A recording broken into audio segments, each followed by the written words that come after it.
Okay, so you think this is a hunting channel. It isn't.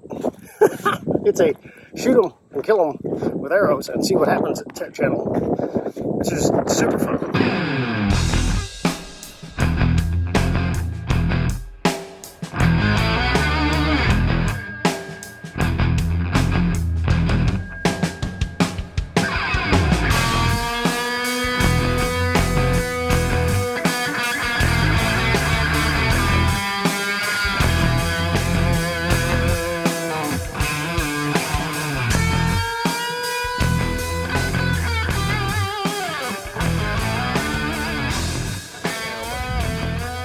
Going to a stand that's in super thick brush, real tight.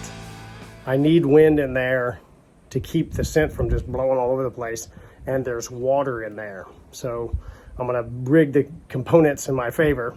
I've reviewed this broadhead and why the Ranch Fairy supports a 3-blade, 1-piece broadhead. Everybody says, oh, you're the single bevel guy, and why would you ever support some other broadhead? If you haven't seen that video, it's in the description. Some card will pop up here and you can click on that and hear my thoughts on that, why I'm endorsing a 3-blade. Other than making gas money. People think, oh, you're just a freaking capitalist pig and all you want to do is make money so you sell anything. No, I have reasons for that that's a lot more logical. Doesn't hurt that I'm making gas money, so deal with it. There are reasons why I would suggest trying this broadhead. And weirdly, they're kind of logical.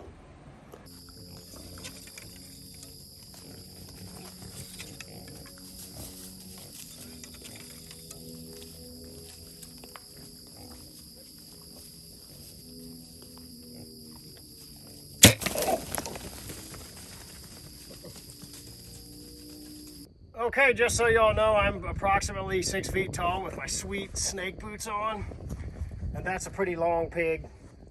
This pig looks big, and when I shot him, I thought he was bigger, but he's not that heavy. We got about 142 or 3 pounds. So these things will trick you when you shoot them, and they make you think it's an internet 300-pounder. And I can say it's 300 pounds because most of you people don't own a scale. But if you buy a scale, it tells the truth. So, looks pretty good sized. Good test pig, but they just don't weigh out. So get a scale and quit lying.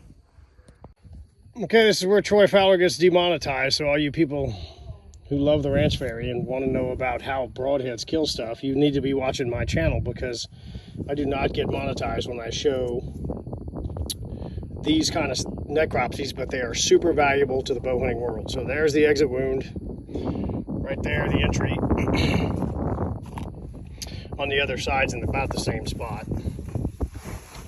We'll spill it. We got coronavirus vaccine right there. Pierce, double dose. Yeah, don't want to get the coronavirus, God forbid. Don't need that. Impact. Get over here. I talk about this on my channel a lot, shooting animals straight up the leg, lower 1/3. You can see the bubbles. There's the elbow, he was standing there. And here's the shot again, right on the button. I mean, that is perfect, right there. So I'm gonna open up this pig and take a look inside. We don't see anything terribly dramatic on the wound. It's just a 3-blade wound. But he did bleed well because I hit him forward and low, and it looked a whole lot lower on camera. In fact, I thought it was down here, but apparently not. It was beautiful. 52-yard tracking jobs are good. So I'm gonna flip up the hood here and then we'll take a look inside. All right, well, he cleans the pig. Let's go look over here.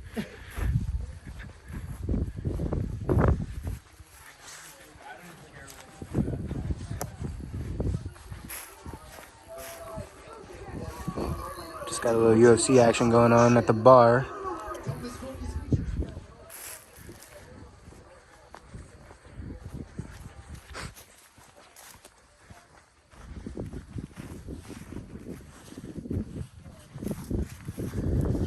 See anything interesting? Not yet. Okay, we got the shoulder pulled back. Slide back a little bit, Pierce. Shoulders flipped up, the hood's flipped up. This is the exit wound in the meat of the shoulder blade right here.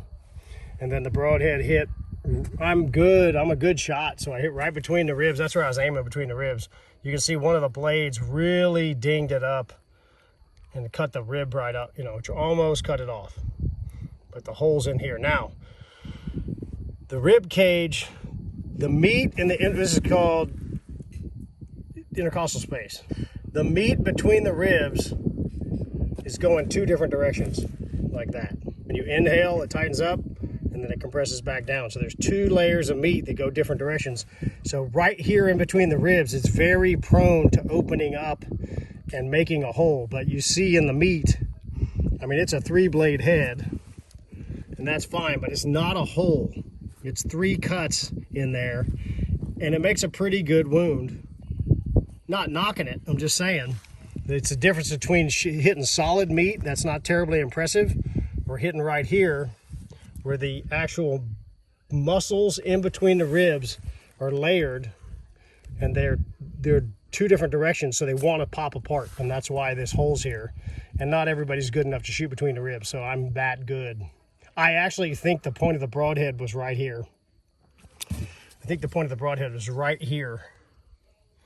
That's why there's that blade cut there, and then this meat just jumped out of the way and made a big hole, so that's nice. But it's still got to penetrate, I don't know, what do you think that is?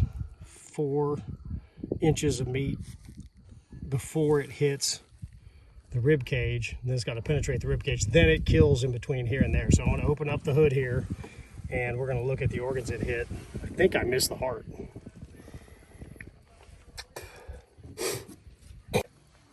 We have inside the chest wall, you can see this is where it exited, so it went in this side. We were looking at that earlier. More triangular looking up in there. And then it exited right there in this spot right here. Once again, we see a nice hole from the tissues again. They're in between the ribs. They're jumping apart when they get popped. The heart was right about here, so I shot in front of the heart. So we have heart, we have lungs, 2 lobes on this side. 1, 2, 3 on this side. And pigs have a 6th special one that's inside. That's unique to pigs. So what got this guy smashed was severed right there. All right, the lungs were sitting like this. One thing I always make point of when you're hunting pigs, that's the target area. It's as big as my hand. That's all you got to shoot at, so you got to be really accurate and low and forward. The broadhead severed the superior vena cava right here and took this out, and the blood was coming right out of the top of the heart and spraying out at the highest blood pressure in the animal. And also just a little ding on the front lobe of the lung here and knocked a chunk out. So that's why it was such an efficient kill, is because it was right off the top of the heart. And this is severed right here. And that little tube right there in the vena cava here is coming right out of the top of the heart. And that is ideal in a bow hunting. Well, rifles doesn't matter, but in the bow hunting situation, to see this severed, that means the heart starts pumping really fast because it feels damage and just spraying out and puts the animals down very fast, very efficient. It's good for the meat. It's good for you not to have to track. And that's another successful test of another broadhead. All right, bad lighting aside, because I have lighting above me and a hat on, I can just do that, go like that. Gonna be okay with that? Once again, we have a great autopsy or necropsy here. It's not an autopsy, it's a necropsy. And we'll clean the rest of this pig up, but the Ranch Fairy 3-blade broadhead looks to be a success. Look on my channel in the description, there's a video on how to sharpen 3 blades and exactly how I did this one. And that's that. So that's a wrap. Well, it's America, so if you don't want to subscribe, I kind of don't care. But if you want to subscribe and find out cool stuff, somebody who actually shows you what happens when a broadhead goes through it, instead of saying, well, good, that worked, woo! I'll be here for you. See ya.